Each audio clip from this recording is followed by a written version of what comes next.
अब एक सवाल यह है कि पीरियड की हालत में औरत कुरान को छू सकती है या नहीं। एक मसला ये कि कुरान को छू सकती है या नहीं, और एक मसला है कि कोई किताब है, कोई रिसाला है, कोई मैगजीन है, उसमें कुरान लिखा हुआ है, उसमें आयत लिखी हुई, उसको छू सकती है कि नहीं। तो देखिए, जो हुक्म कुरान का है वही हुक्म उस मैगजीन और रिसाले का नहीं हो सकता है।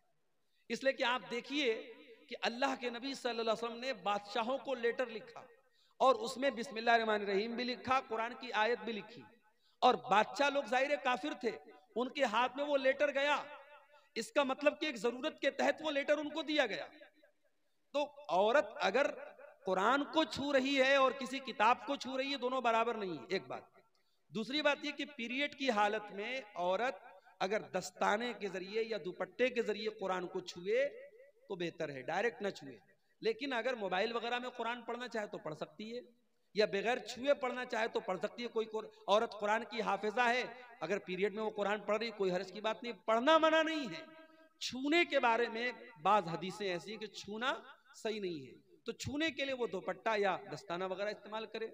और तो रिसाला और जो मैगजीन वगैरह है उसको पढ़ सकती है, उसमें कोई हरज की बात नहीं, उसका हुक्म वो नहीं है जो कुरान का हुक्म। मौलाना साहब, क्या हम लोग गोबर से घर पोंछ सकते हैं? देखिए, गोबर एक गंदगी की चीज है, गोबर एक गंदगी की चीज है, और इसीलिए हदीस में गोबर से इस्तिंजा करने से मना किया गया है।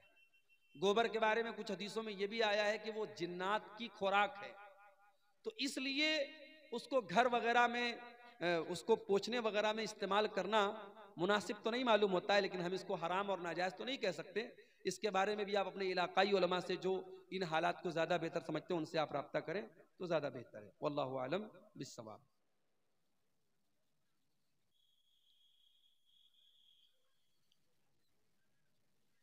ये किसी भाई ने 2000 रुपये का चंदा पेश किया है मदरसे के लिए, अल्लाह ताला उसके इस चंदे को कबूल फरमाए, और जो भी हमारे भाइयों ने इस कार्य खैर में हिस्सा लिया है, अल्लाह सबकी नेकियों को कबूल फरमाए।